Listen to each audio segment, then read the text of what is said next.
Hey first grade, I hope you're having an awesome Thursday today and you're ready to get started. So let's start with our number talk. Okay, for today's number talk, we have addition problems. We have one that has 3 add-ins and then one that has 4 add-ins. So thinking about these problems as you are going to solve them, I want you to look and see if there's any math fact strategies that you can use when you try to solve them. So press pause and see if you can answer both of these problems. Okay, let's look at them together. So this first problem here, we have 7 plus 3 plus 4. Okay, you can go straight down the line and solve each part, or you can see, oh, I see some numbers that can go together because I know math fact strategies. So let me show you what I'm talking about. So I know that 3 and 4 is a double plus 1 because they're right next to each other on the number line. So I can do 3 plus 3 is 6 and 1 more is 7. So I know this part here equals 7. Then I'm left with 7 plus 7. Ooh, a double. What is 7 plus 7? 7 plus 7 is 14. So this whole problem equals 14. You may have solved it another way. You may have said 7 and 3, ooh, making 10 fact. 7 plus 3 is 10. And then 10 plus 4 more is 10, 11, 12, 13, 14. So either way, you should have gotten 14. Okay, on to the next problem. 5 plus 2 plus 5 plus 2. Okay, here's what I did when I solved this problem. I looked and noticed, hey, this repeats, and there are 2 of each number, so I'm going to double those. 5 plus 5 is 10, and then I know 2 plus 2 is 4. 10 plus 4 equals 14. Okay, so I could have done it like that. Or I could have done it like this. 5 plus 2, 5, 6, 7. 5 plus 2 again is 7. 7 plus 7 is 14. So either way, you should have gotten 14 for both of these problems. And how funny, when I was making these, I did not even plan that. They both equal 14.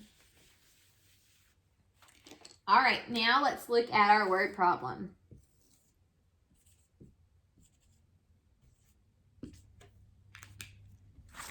Okay, so here it is. Blake put up 10 strands of lights on his tree. Some of the strands went out. Now there are 5 strands of lights still shining on the tree. How many strands of lights went out?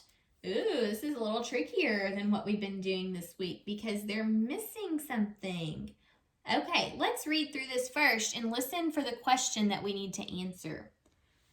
Blake put 10 strands of lights on his tree. Some of the strands went out. Now there are 5 strands of lights still shining on the tree.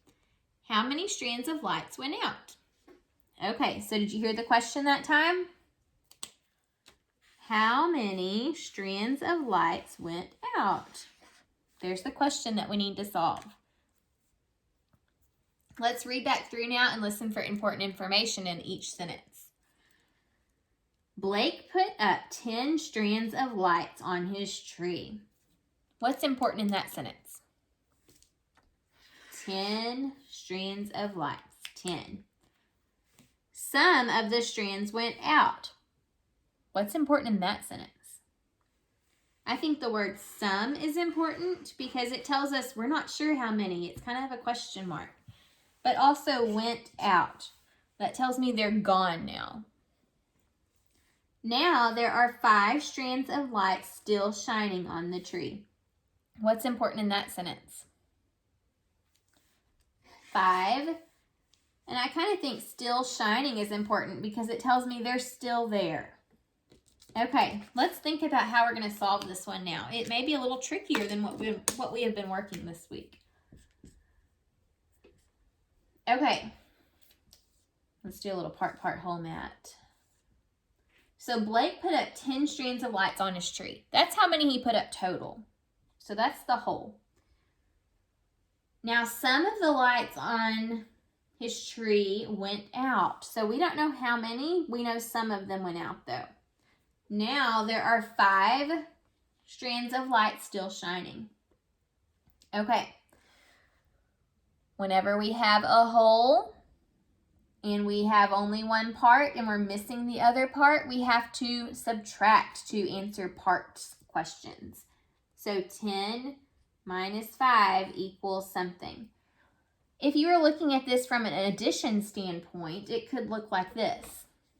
5 strands of lights plus some that are missing or that went out should equal 10 total. So we're trying to figure out 10 minus 5 or 5 plus something equals 10. All right, let's solve. I think to solve, first I'll draw a picture. So 10, 1, 2, 3, 4, 5, 6, 7, 8, 9, 10. All right, here are the 10 strands of lights that were on Blake's tree to start with. And then some of them went out. We don't know how many, but we do know that there were 5 that were still shining. 1, 2, 3, 4, 5. So these 5 were still shining. So that means whatever's left is how many that must have gone out. 1, 2, 3, 4, 5. And C, okay, so we think the answer is 5. See, that's just like saying 10 minus 5 because 1, 2, 3, 4, 5, 10, 1, 2, 3, 4, 5. Take away 5 equals 5. Okay, now to check the problem, I could just do it in reverse like this. I said it was going to be 5 plus something equals 10. Does 5 plus 5 equal 10? It does. I know my doubles. I know that's right. So the answer must be 5. How many strands of lights went out? 5 strands of lights. All right, let's move on to our lesson now. We are working on ordering numbers.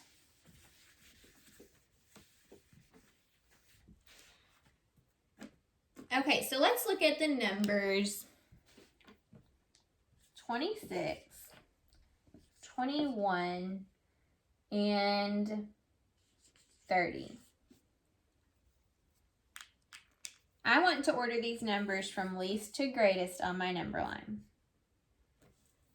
What number is least? Which number is least? We're going to look at our tens places first. Remember, 2-digit numbers only have a tens and a ones place. So in the tens places, we have 2, 2, and 3. Out of those digits, which is the least? Which is the smallest? Well, the 2s are the smallest, right? So since we have 2 numbers that have the smallest amount, now we need to move on to looking at the ones places. So in the ones place, we have either 6 or 1. All right, is 6 or 1 least? Which one is smallest, 6 or 1? The 1 is smaller, right? Because in 26, the 6 ones looks like this. In 21, there's just one of those. So it's the smaller amount. So that means 21 is least. Now it's between 26 and 30. Now with 26 and 30, remember we already said 26 was smaller than 30 because it has a 2 in the tens place.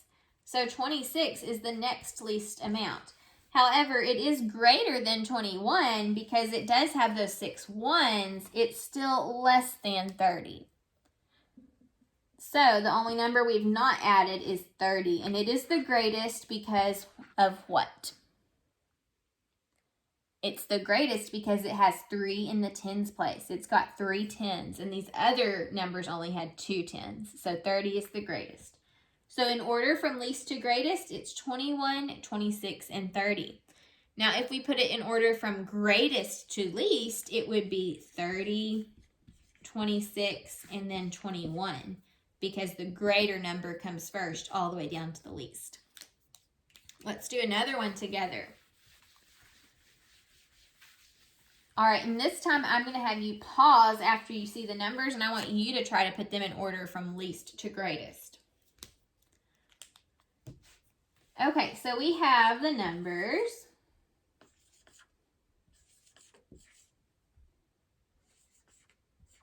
make it a little bit trickier for you. Okay, we have 4 numbers this time. We have 99, 9, 90, and 91. Can you put these numbers in order from least to greatest? Least to greatest. All right, pause the video and see if you can do it.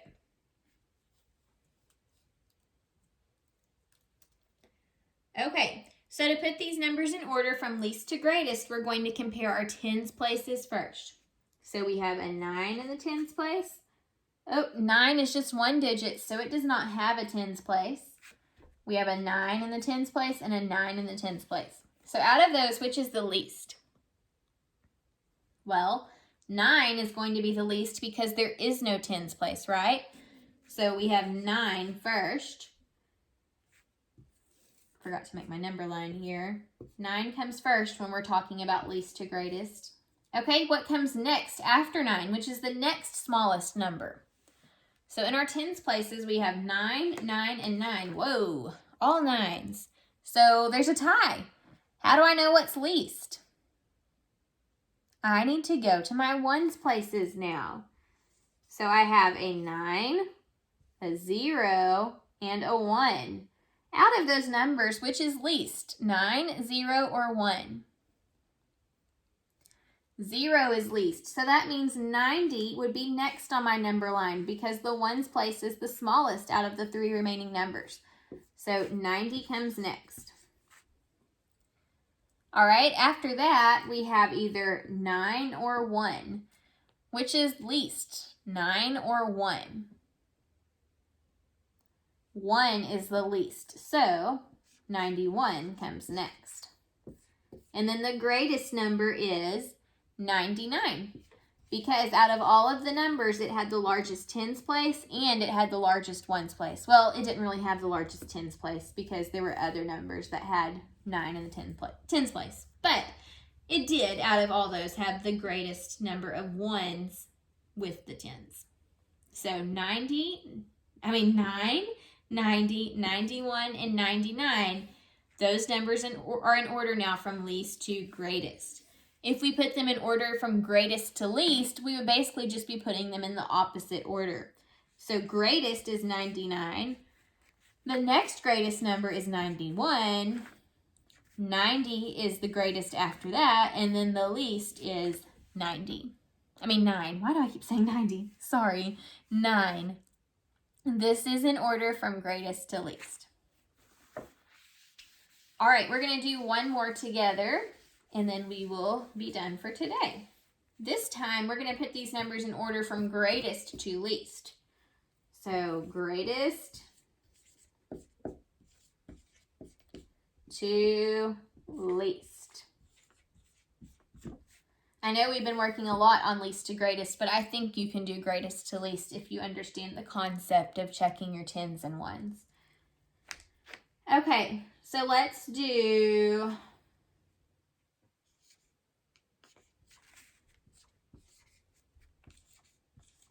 I have 4 numbers here, 2, 24, 12, and 22. Can you put these numbers in order from greatest to least? Press pause and see if you can put them in order from greatest to least. Okay, let's check your work. So we start by comparing our tens places first. 2